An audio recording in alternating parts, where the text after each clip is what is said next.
Thanks for staying with us. The Nigerian Content Development and Monitoring Board, NCDMB, has issued new guidelines to sanitize the oil and gas contracting process as it moves to eliminate middlemen and firms without the technical capacity to execute industry contracts. The Nigerian Content Equipment Certificate Application Guidance Notes, which will take effect from December 2025, form part of measures to fast-track contracting processes, curb abuse of Nigerian content equipment certificates, reduce Nigeria's cost of oil production, and operationalize the presidential directives on local content requirements, which mandates the board to eliminate intermediaries lacking demonstrable capacity from the oil and gas contracting value chain. And now I am joined by Dawodu. Hello, Dawodu. Thank you for joining me today. Hello, good morning. Thank you. Thank you for having me. Right. NCDMB has just, released the Nigerian Content Equipment Certificate Application Guidance Note. What's your reaction to this? There is a mixed feeling to it. While we're trying, when I say there is a mixed feeling to it, and it comes with the good and it also has a bad side. Okay, let's talk about the good side. The first thing is that the good side is that it's going to help push away all the middlemen so that you can actually relate with the equipment owners themselves. They need to also help streamline middleman process, reducing the cost of production, which is what the law, what they are trying, that guideline is actually trying to do, to make sure that there is no so much middlemen when it has to do with call it anything that has to do with production. That's a very good one. It comes also, there's a twist to it, which we have to also look towards. If not so, it's going to come for another thing too. So that's my feeling for it. There's a mixed feeling for it. Thank you. So what's the twist? I mean, let's get to hear everything. Oh, okay. The twist. This is it.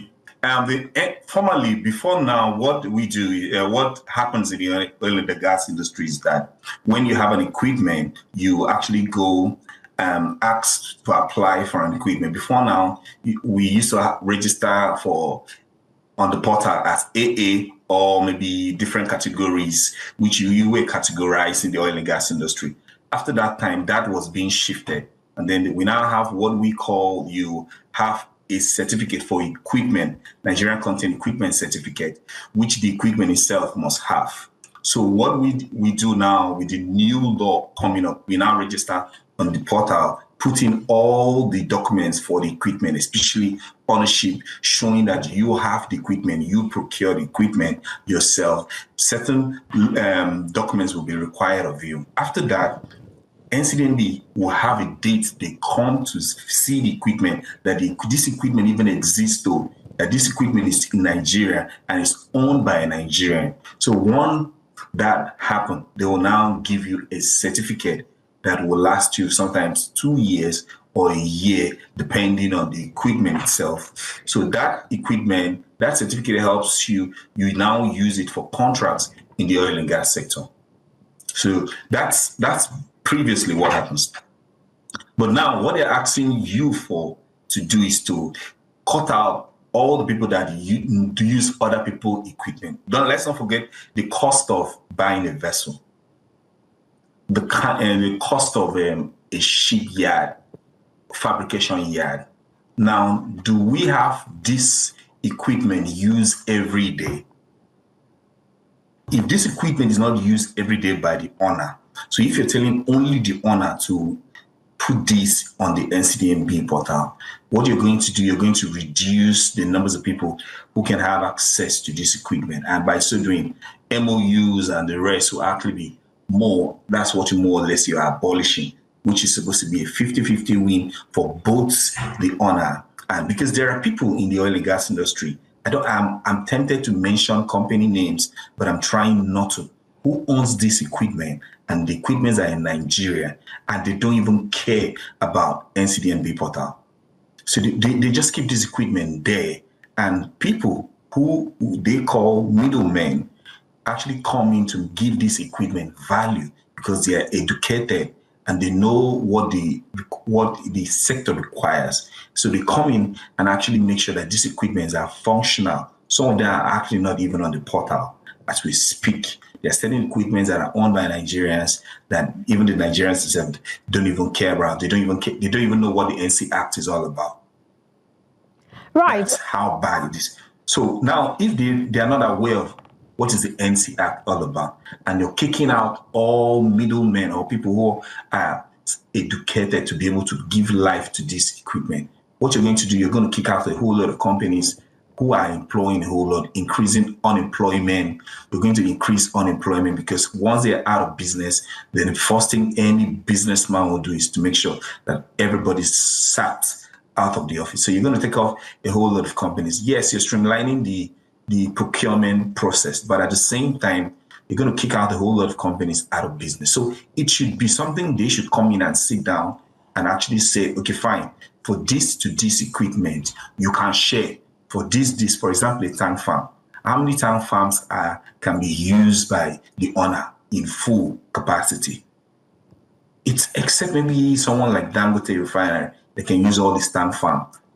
But except that, anybody who imports will still need a share ratio. And by so doing, all you need to do is tie the triple agreement down and use it to be. So if they see such things written down and know that the equipment is in full capacity, you should be able to give a waiver and allow such to happen. Not for you to just put put a hammer on everybody, ensuring that you eliminate the middlemen. Eliminating the middlemen is fine to cut costs down 100%. I agree with them. But at the same time, don't just do it to all sectors of the business, because you don't have the technical know-how to know certain businesses, the integrity, how it runs, and the same policy cannot run for every business and every sector. It doesn't happen like that. You don't have one law that every business must run this way and it runs that, because the oil and gas industry is actually dynamic. You have the vessels there. You have as small as something like some equipment they are very important, and you cannot say that they should actually get certain kind of NCEC. And you need to really let's review the requirement for each NCEC. Some of them ask for things like ISO certificate for the consultancy. Fine, it's okay. You want to standardize the company and the rest of the thing. But some of those requirements are not really relevant for you to and again, this you're going to push some people to the point of trying to procure equipment to be put. Now, if you want to procure equipment, how many companies have the ability to procure this equipment? We need to think. Yes, the government is trying, is doing a good job with the the NIMASA funds, trying to see how to encourage companies to buy vessels. The government is doing a good job. The federal government is doing a good job for that. And also with the Nigerian Content Fund being given to Bank of Industry for Nigerians to be able to get equipment. Very good job. But now the percentage that is actually that you're supposed to bring like how many companies has the funds to be able to bring that?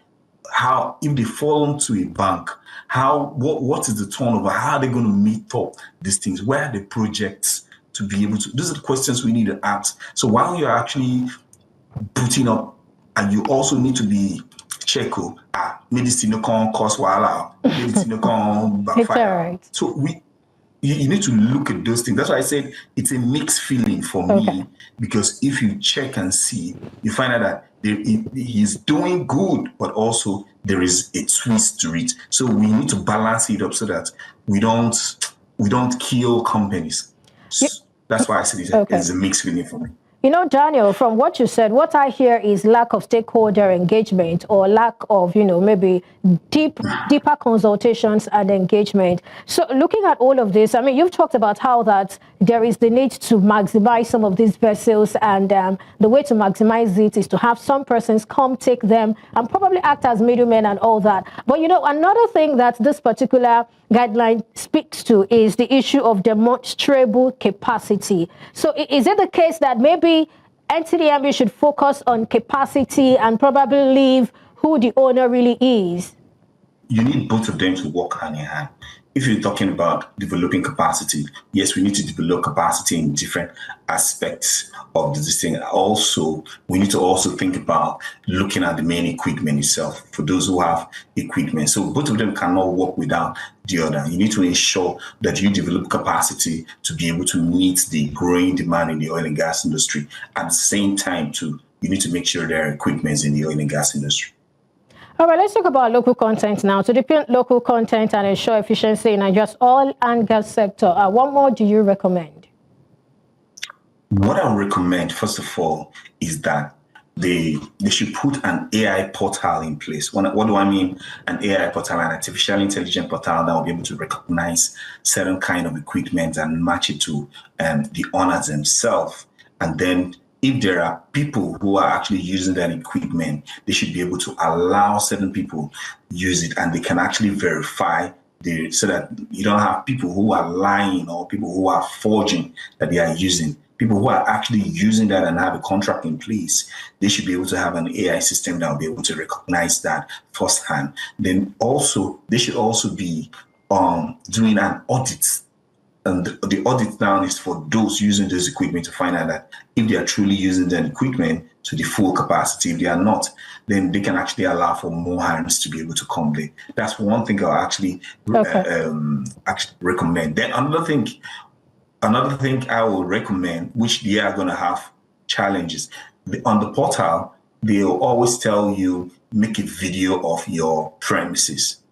That's like, I don't know, I think that's the only portal I hear somebody will tell you, make a video of the full premise. You can go to anywhere, make a video, and actually bring it to the person. So I will advise that they actually do this video themselves. Why do they need to visit this place to be able to verify that there is an existence of these companies, not just accepting videos, because videos can be gotten from, there are AI generated videos right now as we speak.